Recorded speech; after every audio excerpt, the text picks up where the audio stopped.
All right, this is Curtis from Neural Futures again, and it has been about a month since the last time we put out any kind of content.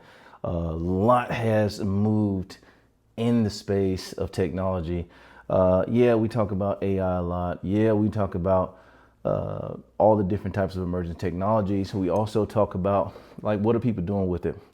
We talk about what's current news, what's going on right now. That's a huge conflict going on in the Middle East, and there's a lot of things that people are just really concerned about. A lot of things happening on that space.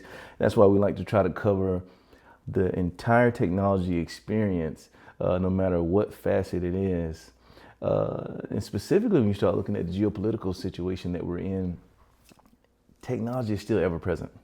AI is ever present, and how different nation states, down to businesses, down to investors, down to all the different players in the markets are leveraging some form of tech when it comes down to how are we moving in parallel as different nation states and state actors are having their conflicts and going on. How are people leveraging the stock market to kind of try to bet, in a more favorable position to try to make some funds out of it, but also what type of technology is being learned from these conflicts? What are we learning in the ultimate stress testing of our environment? For the people that aren't in any of these things, what do you do in the interim? For the business owners out there, what do you do? Do you put both fingers in your ears and you kind of just, stay focused and follow through with what you're doing every day? What do you do? And it all comes down to what I look at as leadership. And when you start looking at, being an effective leader in today's time, you start looking at where we've been over the last course of 8 to 10 years. It has been a pivotal moment in the global span when it comes down to the norms of yesterday are not the norms of today.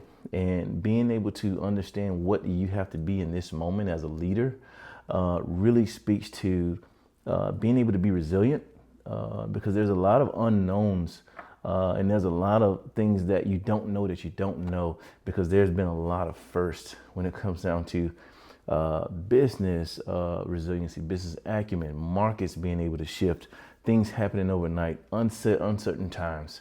What do we do in a space like that? How do we stay steadfast and be able to even when the market is not favorable, even when customers or when different vendors, when different ecosystems kind of collapse in the market space that you're in, what do you do as a leader in your organization? How do you find that know-how, that gumption to be able to get up even when you're behind in a down market, even when it's not your product, it's not your service, it's just in uncertain times people tend to pull back. In uncertain times, not even just in a market standpoint, but in a global span, people tend to pull back. And so when you're not being able to project, and you're not being able to strategically posture your services, your business in the right way, it is easy to panic. And what I can tell you from experience running my business and being in business for quite a long time, overall business really, really will test your resolve. I want to say it sucks. However, we'll keep it PG. We'll make sure that we want to keep you encouraged to understand that in these type of times, these are the things that test your overall leadership. And when it comes down to it, you ask yourself, is it an art? Is it a science?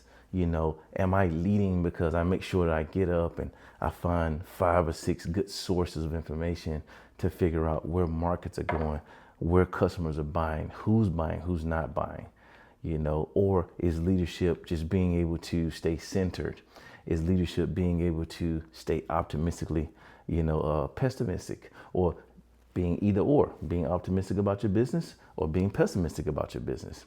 Is leadership also just being efficient, when there's nothing coming in? How efficient can you be when you're not moving product? How efficient can you be when you're not getting net new business? How efficient can you be when the clients or the customers that you have decided not to renew? What do you do in those moments? And how do you, when you're in your comfort zone, or when you're uncomfortable, when you're single space where it's just you looking over the business, you've talked to your business partners if you have partners, you've talked to your team if you have a team, you've looked over your books, you've been able to kind of like figure out, okay, here's where we actually are. A lot of times we move in a space of faith, we move in a space of projections, and there's a sweet spot balance where you've got what you have to do when you're galvanizing the team, when you're galvanizing clients, because people want to see that you are hopeful. People want to see that you are steadfast in your position of knowing that, hey, we're going to be able to deliver.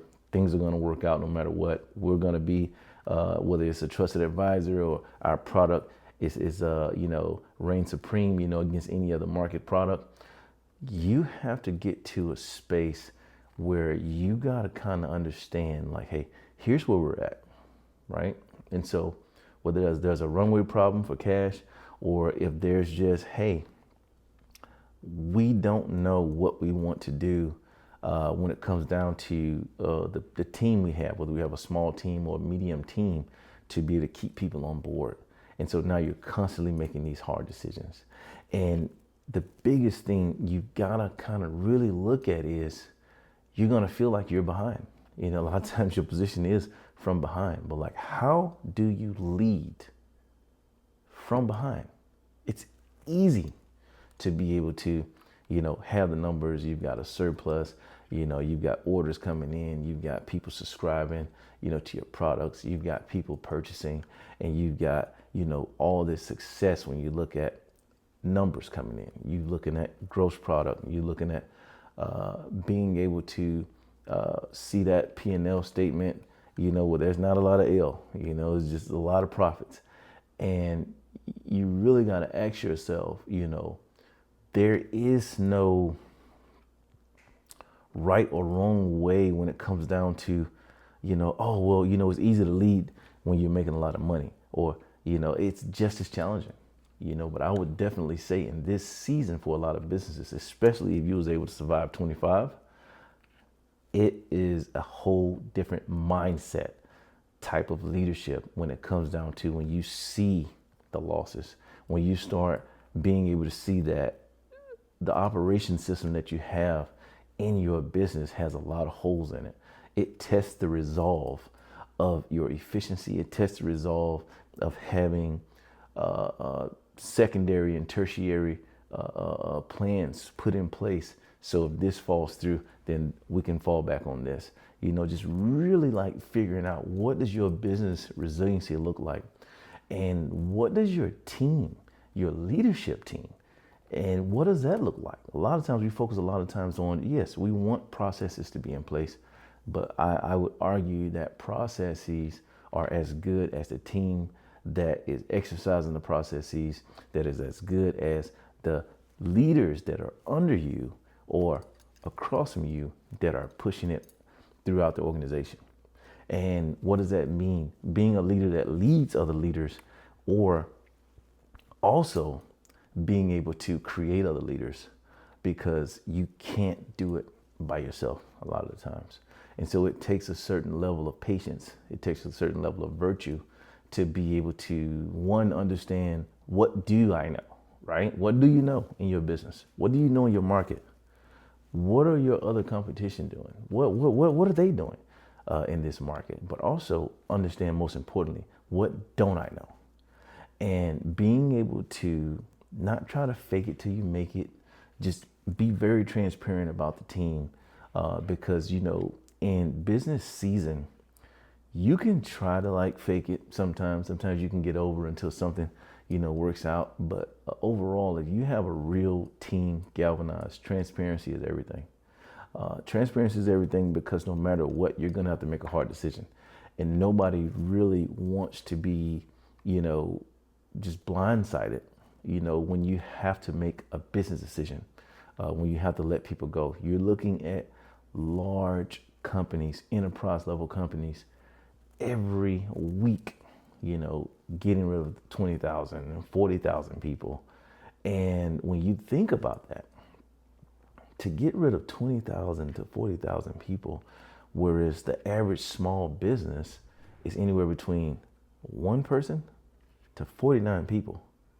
When you start looking at mid-sized businesses from 50 people to 2,000 people, and think about the level of volume of highly skilled people that these companies had on their teams that were, there for a reason, there for their growth, there for their scaling.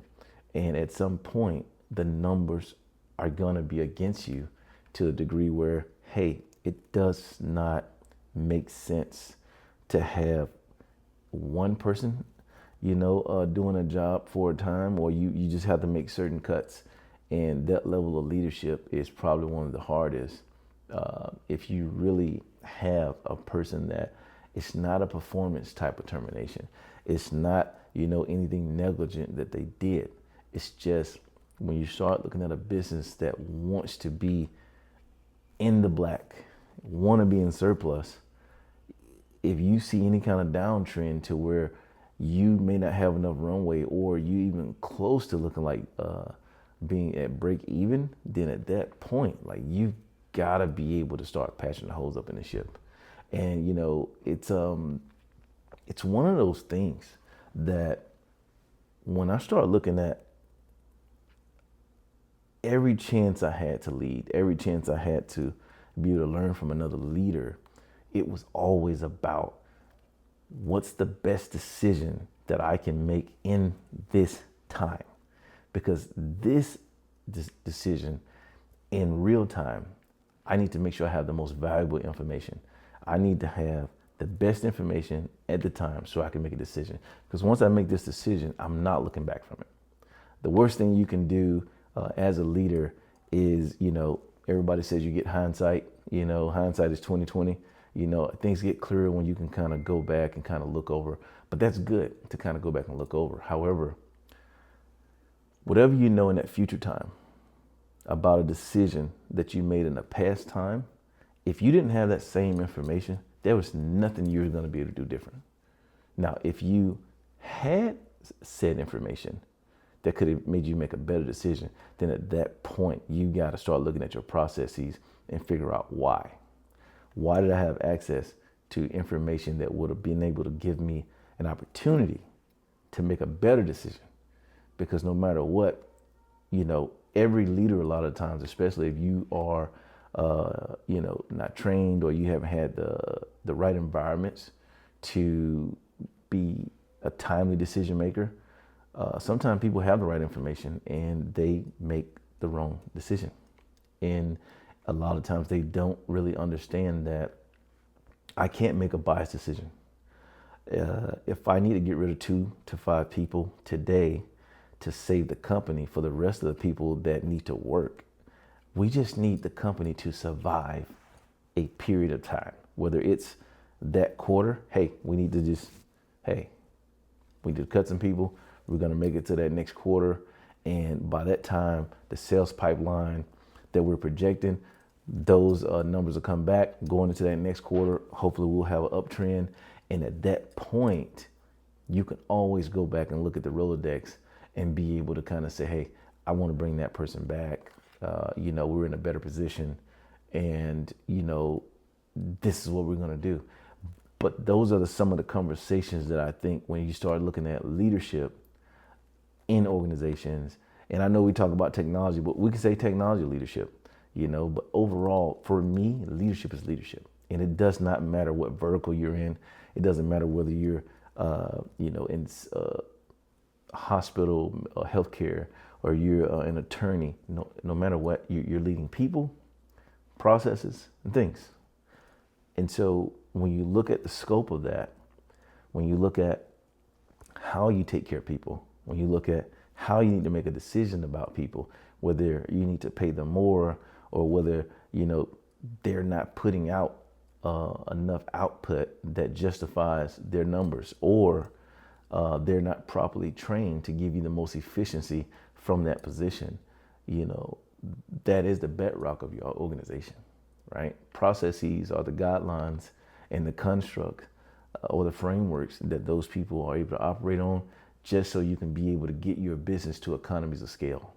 You know, meaning like, what's that sweet spot? What's that threshold where we can consistently make the best output to our clients, to our customers, and we're cooking. You know, we're cooking with gas, and that's a beautiful thing, because a lot of organizations don't really understand some of those frameworks. A lot of those organizations are, hey, boom, once we get the sale, we just get it out, get the product out, we don't care. But some of the most successful places have a great operating system that allows you to have the same consistent output. And so that breeds dependability, whether that's a food product, whether that's healthcare, where people are saying, hey, look, when I go here, I can get a great output. People get haircuts, people get their hair done. You know, they know when they sit in that chair, no matter what, I'm out of the chair in 28 minutes or 30 minutes, and I'm gonna look exactly like I expected to look, you know, versus, I don't know, not really looking at it. But all of that comes down from leadership.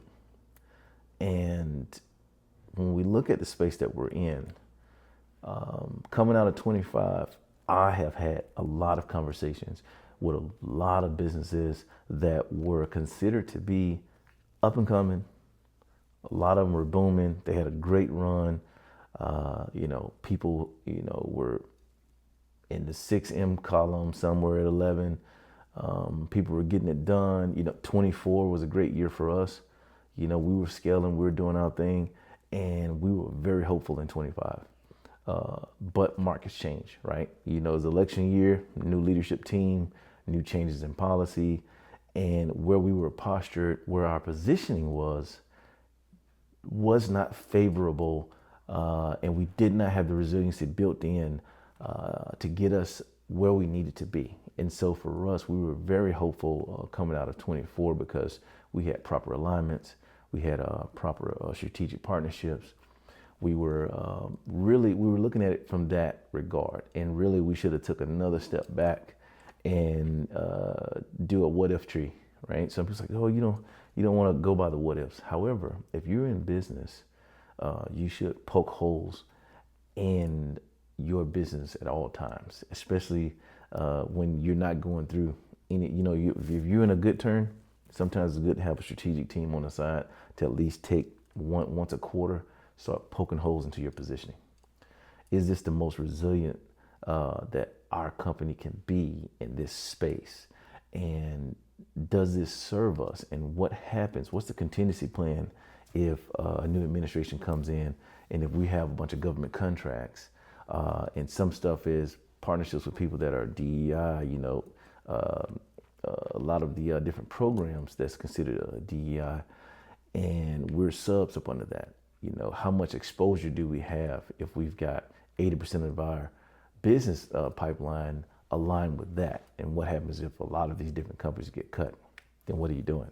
So those are some of the things that we learned tremendously in 25. I would say we learned some of the stuff the hard way, but also we learned from other businesses, and we realized that we were not alone in how it affected us.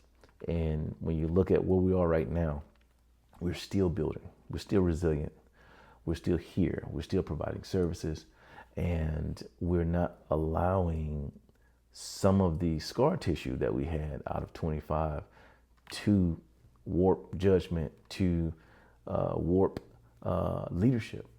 It really gives us a sense of clarity now that anything can happen at any time. So how do we make better decisions in the present? How do we make better decisions, you know, for the near future, near term, and then how do we do something for extended future term? And like really already have that resiliency is already baked into how we're going to do things. So I want to leave you with that nugget. It's just a small little snippet. Just wanted to be able to capture some of the things that I was thinking.